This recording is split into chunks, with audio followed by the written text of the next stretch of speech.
আসসালামু আলাইকুম। Battles of লাইফের পক্ষ থেকে সবাইকে স্বাগতম। আশা করি তোমরা সকলেই ভালো আছো। এসএসসি 2024 তোমাদের রেজাল্ট নিয়ে সবাই শঙ্কিত। কেমন রেজাল্ট তৈরি করা হবে, কিভাবে তোমাদের রেজাল্ট তৈরি হবে, এটা নিয়ে তোমাদের প্রত্যেকেই শঙ্কিত এখন আছো। ফির আমাদের দেশে এখন বন্যা পরিস্থিতি খুবই খারাপ। বন্যার পরিস্থিতি নিয়ে ভয়াবহতা, একদম ভয়াবহতা চলতেছে এখন।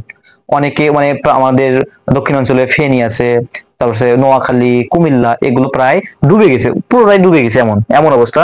সেখানকার মানুষের দুর্বিষহ অবস্থা, এটা নিয়েও আমরা একটা ডিসিশন আছি।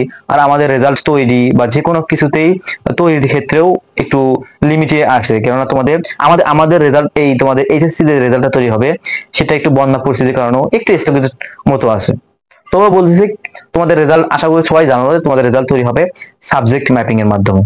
কিন্তু সাবজেক্ট ম্যাপিং এর মাধ্যমে রেজাল্ট তৈরি হওয়ার ক্ষেত্রেও তোমাদের মধ্যে একটা দ্বিধা আছে, যে অনেকে তোমরা পরীক্ষা খারাপ দিস, স্থগিত হওয়ার আগে পরীক্ষাগুলো অনেকে অনেক ভালো দিস, আবার স্থগিত হওয়ার আগে পরীক্ষাগুলো অনেকে আবার খারাপ দিছো, এমন এমন স্টুডেন্টও আছে।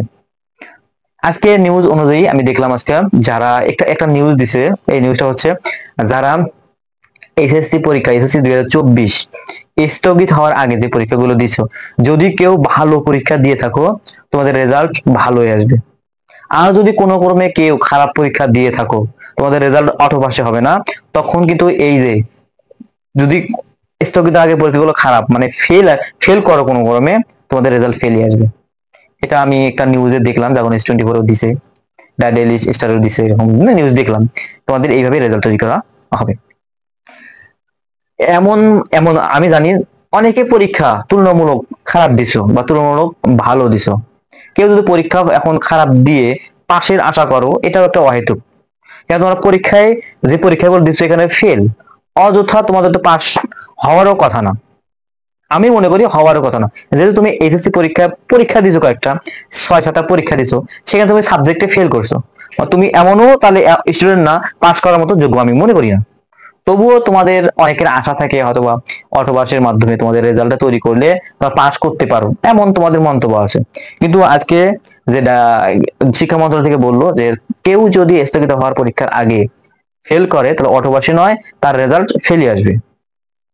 আজকের ভিডিও এটাই সর্বশেষ আপডেট ছিল, রেজাল্ট কিভাবে তৈরি করা হবে। কেউ যদি এখন মনে করো তোমাদের রেজাল্ট ভালো আসবে, পরীক্ষা ভালো দিচ্ছে, রেজাল্ট ভালো আসবে, তোমাদের সাবজেক্ট ম্যাপিং এর বাকি সাবজেক্ট গুলো আছে যেগুলা, ওরা সাবজেক্ট ম্যাপিং মানে জেএসসি এসএসসি থেকে নিয়েই তৈরি করা হবে।